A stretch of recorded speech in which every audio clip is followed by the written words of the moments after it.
Hello and welcome to video lecture in political science. Today we are going to discuss chapter 1 titled as Cold War from your 12th class textbook Contemporary World Politics. For understanding, we have divided this chapter into 6 parts. So far in the previous 5 parts, we have discussed about the end of Second World War, Cuban Missile Crisis, Cold War and the logic of deterrence. We have discussed about the division of world into Eastern and Western Bloc or East Alliance and West Alliance on the basis of the ideological divide between communism and capitalism.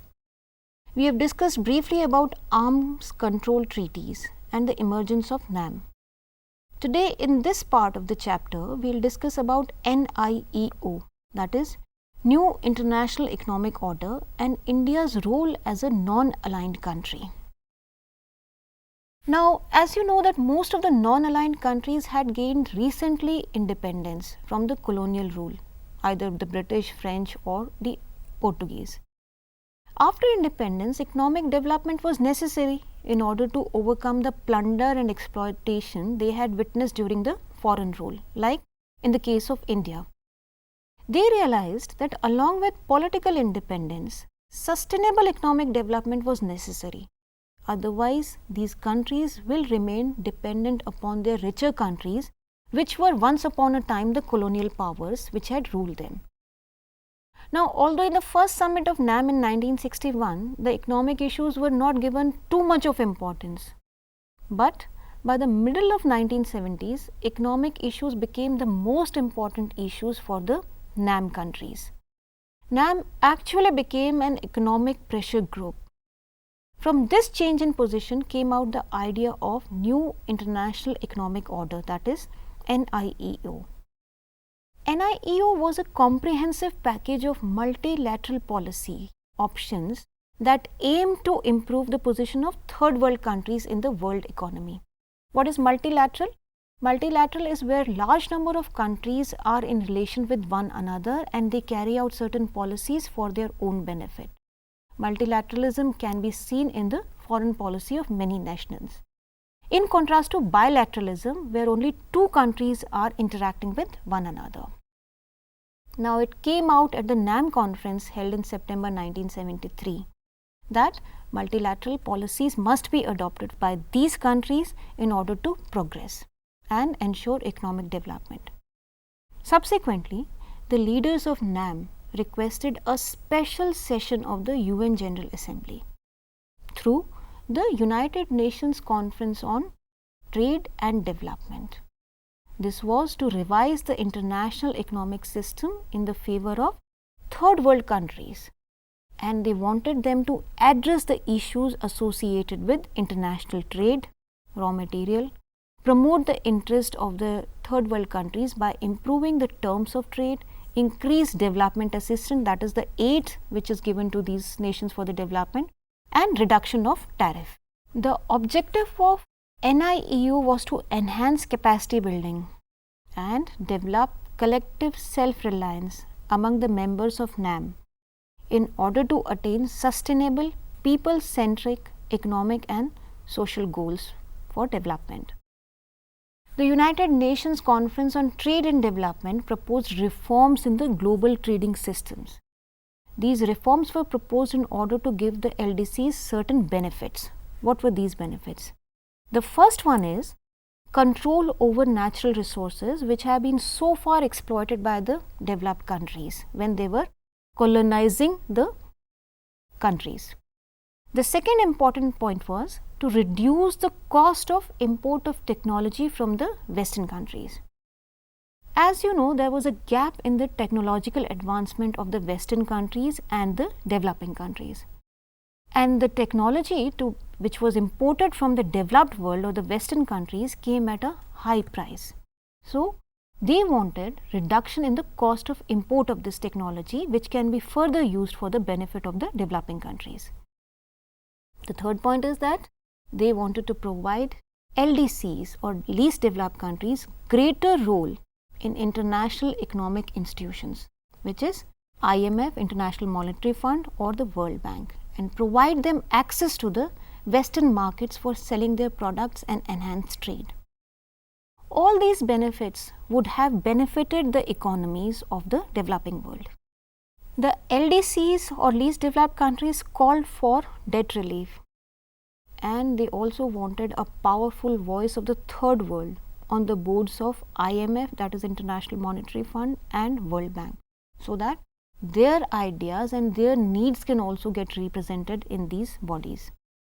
However, during the late 1980s, NIEO initiative lost its strength because all these countries that composed NIEO were quite diverse, with each having its own individual interest. They struggled to maintain unity in front of the stiff opposition of the developed countries, who were united for carrying out their own interest. There were many divisions within NAM that blocked their progress, and the NIEO failed because of lack of strong voice and strength of unity among its founding members. In brief, the NAM countries did not succeed in their effort because the LDCs and countries from the third world did not have enough resources to carry out the reforms also that they intended to initiate. They lacked economic and military apparatus also to carry out the resolutions that were designed in the initial years after independence. Rather, on the contrary, interestingly, many member states, despite saying that they are not aligned with any of the power blocks, that is, they are part of NAM, non-aligned countries, they were aligned with one or the other superpower.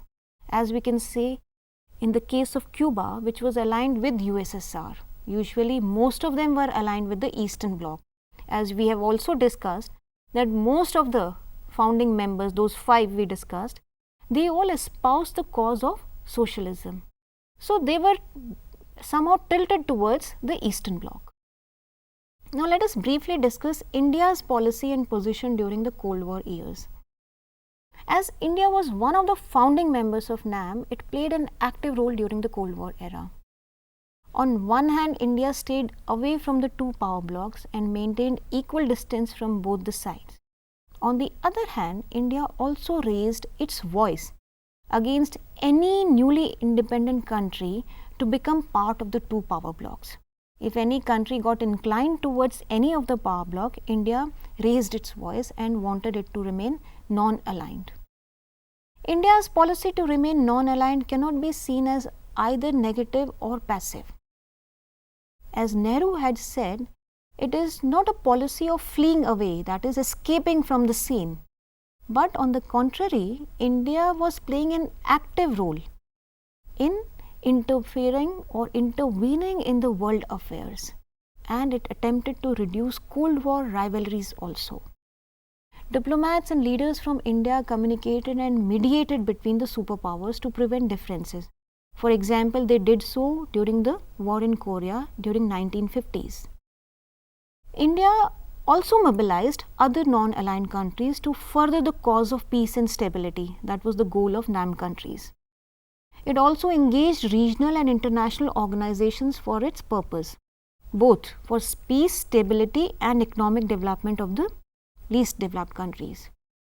Nehru expressed great faith in Commonwealth of free and cooperating nations that would lead to advancement of the newly independent nations. He was one of the leaders with the notion that this Commonwealth can play an important role in reducing Cold War rivalries, if not ending it. In the whole process, India got benefited in two important ways. What are these two important ways? First is that by not aligning with any of the superpower, India could assume a strong position and take international decisions that served India's interest rather than the interest of the superpower. So, it ultimately emerged out in a strong position. And the second benefit was that India also had the ability to balance one superpowers against one another, very tactfully sometimes. If in case India felt ignored or pressurized by one superpower, India could tilt or lean towards the other. And in the process, India played a very diplomatic role, in which neither of the power blocks could take India for granted or dominate it or pressurize it unnecessarily. But then in the entire process, by playing diplomatically or tactfully, India faced certain criticisms also. These criticisms are regarding the policy of non-alignment adopted by India. It is often said that in the name of pursuing its national interest, India often did not take any strong position on number of significant international issues. For example, during the War of Afghanistan, it neither supported it nor condemned it. In fact, India should have taken at least a principled stand or a moral ground. Now, the second criticism to India's approach comes from the point that India often took contradictory positions, that is, opposing positions, and was quite inconsistent on its policy stance. It adopted a conflicting position by claiming that it will not join any of the alliance. But India was severely criticized for signing a treaty of friendship with USSR for 20 years in 1971. That was the era when Cold War reached its peak. Indo-Soviet Treaty of Peace, Friendship and Cooperation, as it is called, specified mutual strategic cooperation between the two nations. Although India criticized and mobilized others not to join any of the alliance, Eastern or Western alliance, but it itself signed the treaty with USSR. This treaty was a deviation from the position India had earlier adopted as non-aligned country, and it was seen as virtually joining the Soviet camp or Soviet alliance. Although India defends its position by saying that India required diplomatic and military support during the Bangladesh crisis, and it also says that this treaty with USSR did not stop India from having good relations with any other country, even with the US for that matter. But despite these justifications, India was criticized for its position it held during the entire Cold War crisis. Now, despite criticisms, NAM has certain important significant values and significant ideas to contribute. What are these important ideas? It recognized that the newly independent and lesser developed countries share common past of exploitation and domination by the colonizers. They can become powerful and developed if they come together and help each other in the process of achieving sustainable development. NAM also held the view that smaller countries should and need not become dependent upon the big countries. They must have their independent foreign policies. NAM was based on the ideas to democratize the international system, challenge the bipolarity, and establish alternative world order to address the issues of political and economic inequality at the global level. NAM remained at the core of India's foreign policy till the disintegration of the USSR in 1991, after which the Cold War era has been labeled as ending. It is also relevant for you to know that India's foreign policy is guided by 5 important principles. These 5 pillars are established as Panchsheel or 5 principles of peaceful coexistence. What are these principles? Let us list them quickly. These are: first, respect for territorial integrity. Second, mutual non-aggression. The third important principle is mutual non-interference in the domestic affairs of the other countries. Fourth principle is equality and mutual benefit. And finally, fifth pillar is peaceful coexistence. NAM as a strategy evolved during the Cold War, and hence it is assumed that with the end of Cold War, it has lost its relevance and significance. But we will see in the future that some of the core ideas and values of the NAM, the movement, are relevant even today. The other topics or chapters in this book are related to this event only, the Cold War. You can see this or understand this chapter as background to understand the nature and matrix of contemporary world politics. The Cold War ended with fall of Eastern Bloc. It is known by many names such as fall of communism, fall of Iron Curtain, fall of Berlin Wall, triumph of capitalism, etc. You'll learn more about these in the subsequent chapters. Coming towards the end of this chapter, before we conclude this chapter, let us understand the event of Cold War from the questions or dimensions we had raised in the beginning of the chapter. You remember that we discussed that it is important to analyze and remember any event in world politics from the perspective of what, when, how, where, why, who. and etc. such dimensions. Now, you can try to understand Cold War from these perspectives. What was Cold War? When did it happen? Who were the people involved? Why did it happen? Who were the people who got influenced by it? You can do the same with the Cuban Missile Crisis, or you can do the same with Iron Curtain. So try making a list of these events in the world history, in world politics, and try to analyze, fill these boxes by writing what happened, when did it happen, why did it happen, who were involved, and how did it affect people. So to conclude, let's summarize this chapter, what we discussed in 6 different episodes. We discussed the end of World War and the beginning of Cold War as the background of this chapter. Then we discussed about the Cuban Missile Crisis. That was one of the examples of the height of the Cold War era. We discussed about the division of the world into 2 rival blocs. These rival blocs were headed by the US and the USSR, both of them advocating the communist and the capitalist form of social and economic organization. This rivalry was rooted in the ideological divide. This ideological divide led to the formation of Berlin Wall and Iron Curtain, the division of Europe into Eastern and Western Bloc. We also discussed about the fear of destruction in the minds of the US and the USSR and the logic of deterrence that prevented Cold War from getting turned into hot war. We also discussed about certain arms ban treaties and agreements signed between these two, like LTBT, START 1, START 2, SALT 1, SALT 2 and NPT. In the last part of these episodes, we discussed about NAM, Non-Aligned Movement, and how smaller states formed new international economic order.